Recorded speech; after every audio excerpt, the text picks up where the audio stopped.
Like, if that's happening, surely, if that's happening and you're a driver and you're not yet involved, but your two teams are, like, surely you're jumping off a car, fucking Jeff Hardy style onto people, you know what I mean? Just like, fuck it. This is what we're doing today. Today we're choosing violence, you know what I mean? Like, I'm going to reach over people's shoulders and try and scratch that guy's neck. No.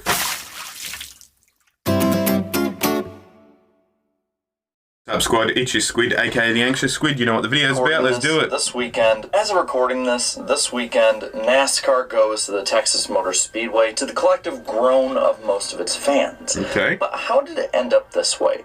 How did a track that seemed like a really good idea just turn out to be probably one of the worst in NASCAR's recent memory? Well, I heard something funny the other day, by the way.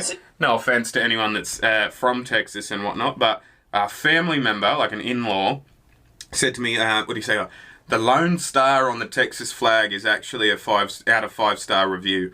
And I thought that was fucking hilarious because I've never been there. We were talking about, you know, different states and different things in America and stuff. And yeah, he lived in Texas for a decade or so, apparently. And yeah, that was what he said. And I thought it was fucking funny.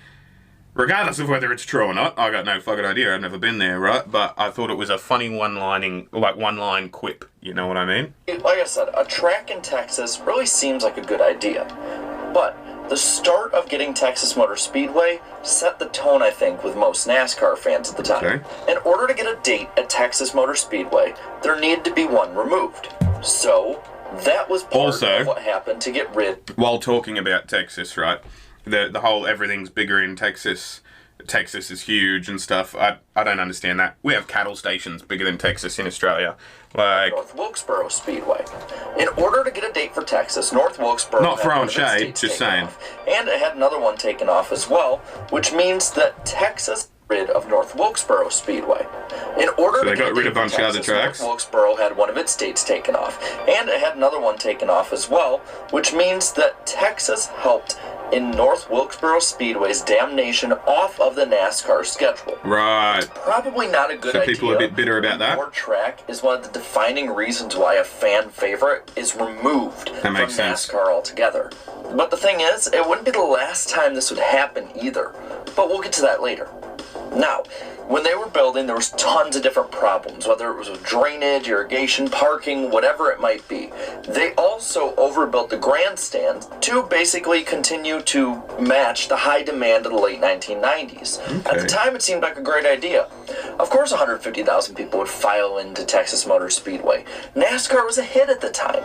Why wouldn't they? Yeah, why not? It's a market that really hadn't been tapped yet by NASCAR. In Texas. The last track that was built in Texas really was a failure. So you could get off with a huge bang here and everything bigger in Come Texas out of the gate strong. Is, right?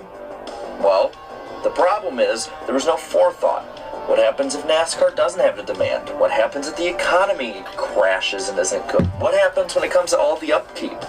There was tons of different things that wasn't thought of because they were chasing the almighty dollar. Right, so they didn't have the foresight, they were just trying to rush it through. Qualifying was canceled due to rain, and the parking areas were flooded due to the poor irrigation and poor drainage system that's not a good start. that Texas Motor Speedway had in and around the track.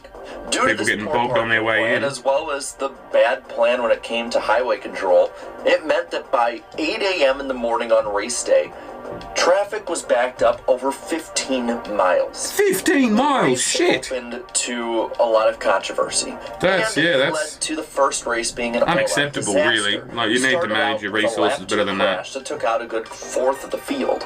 And this led to a very crash-filled, caution-filled race where it had 10 yellow flags, which at the time was actually a lot. And the next year, they tried to reconfigure the track and repair it a bit more to dodge some of these problems. That John Deere, that's a bit on the nose these days, isn't it? They're all on strike and stuff, except for the fucking scabs that are going in and working from the office into the fucking factories and stuff like that. Just throwing that out there. We are a pro-union channel here at Anxious Squid, and we support the workers at John Deere. Still had different water seeping issues, and this is something that would continue for decades after.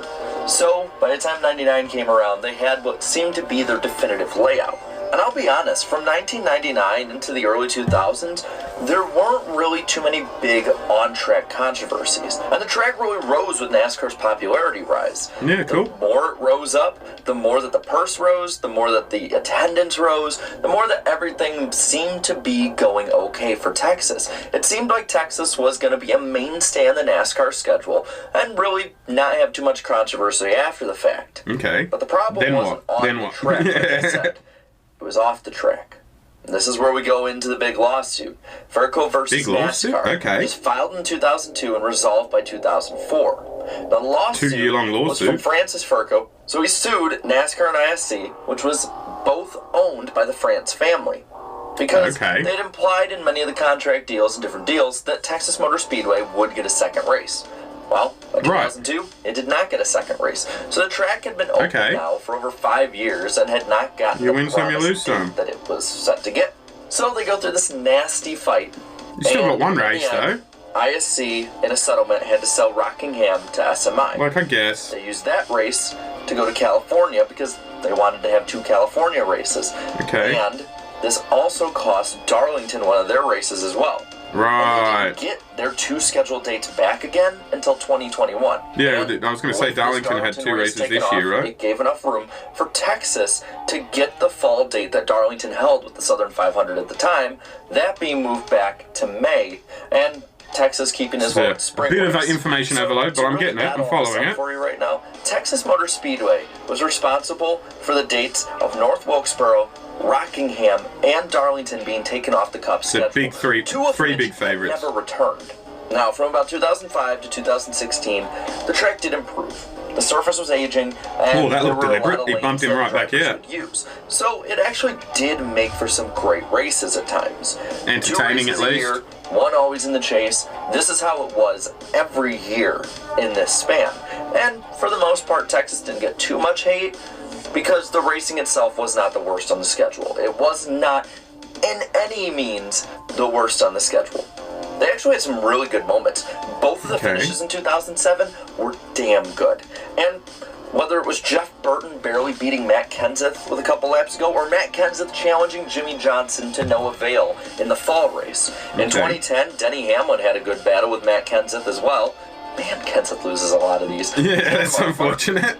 2012 saw Brad Keselowski challenge just the same way that Matt Kenseth did, only this time in 2012 against Jimmy Johnson. Nice. Didn't work out for him either. And then, of course, you have the 2014 fight. Yeah, old mate pushes him into him, right? Like, they all hug for a little bit. No real big punches thrown. I remember that one. I like the Clint Boyer one where they run halfway. Oh, yeah, bit of scratching at the back. 2021 at the All-Star race, this track was run by track president Eddie Gossage. Like, if that's happening, surely, if that's happening and you're a driver and you're not yet involved, but your 2 teams are, like, surely you're jumping off a car, fucking Jeff Hardy style onto people, you know what I mean? Just like, fuck it.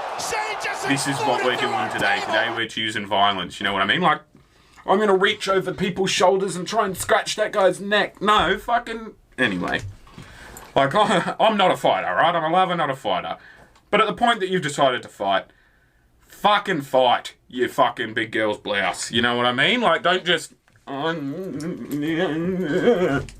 know, like... Fucking commit. Selling track president. He wasn't necessarily bad. I mean, most tracks would probably want to have somebody who is that enthusiastic about their product. The problem is, Texas Motor Speedway needs embellishing to bring fans in nowadays.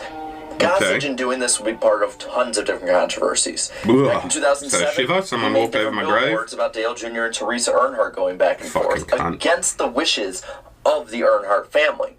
Also, in the mid to late 2000s, he even blamed drivers for not doing enough to support the sport and to promote it. In a time when literally drivers were on almost every single brand's commercial that sponsored them. Drivers were everywhere at that time. So maybe that might have rung true today, but back then, that was a pretty asinine statement to make. But again, not that bad. I think the biggest controversy that Gossage and NRA 500 had from about 2005 to 2016 was the fact that they had the NRA 500. But again, gosh, it seemed to thrive in controversy. Only for a track like this, it probably wasn't. They're failing at the minute as well, aren't they, the NRA? 2017, due in large part to the drainage issues that the track was having and the big weepers it was having, the track was repaved. But unfortunately, what they did as well is they reconfigured it, flattening turns 1 and 2, that's dumb, and making the racing that much more difficult to watch there. These races already weren't great, but they weren't horrible. They could have the opportunity to be great. They could be snoozers.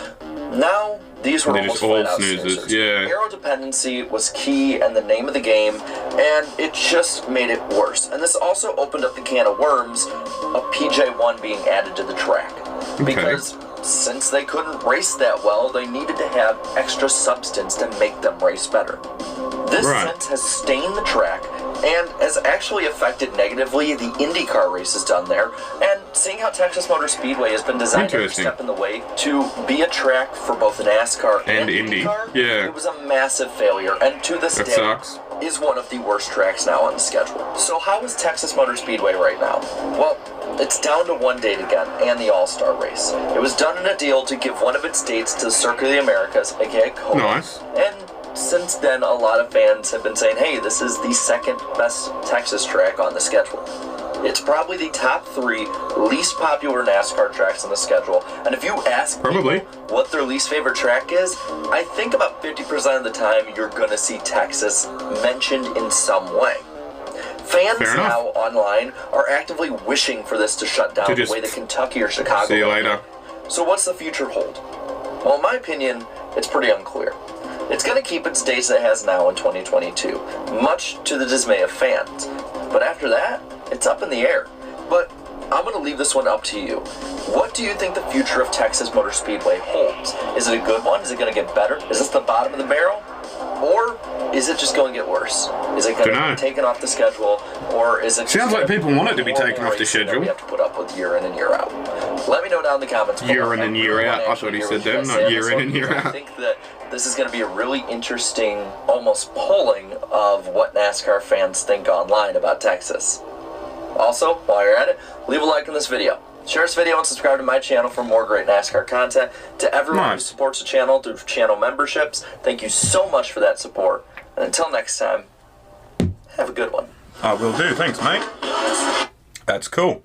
As always, if you want to watch the video that was just there, without me reacting to it and without all my junk and all that in the background, the link's at the bottom of the description after all the stuff that makes me money. Speaking of money, I like money. You giving me some of yours would be kind of cool. There are various ways to do that. These guys do it on Patreon. You get a guaranteed request, like fulfillment, if that makes sense. You get to make requests for $5 a month. And yeah, I like money. Speaking of money, Christmas is coming up. Milkman Grooming, they're an affiliate of mine. If you use the code Squid you'll get 15% off. They're really, really cool products. Like I'm going to shout them out in this in a couple more videos because, you know, if you order now, it'll be here before Christmas. If you have a dad, a brother, an uncle, hell, even a non-binary pal who's like some slaying queen or whatever that's also trying to grow out a beard. If you have someone who has facial hair that you don't know what you're going to get for them, buy them something from Milkman Grooming. They're awesome. And yeah, the channel gets a kickback when you use my code SQUID Links in the description. Thanks so much for watching, guys. I'll see you when I look at you. And you will see me when you look at me.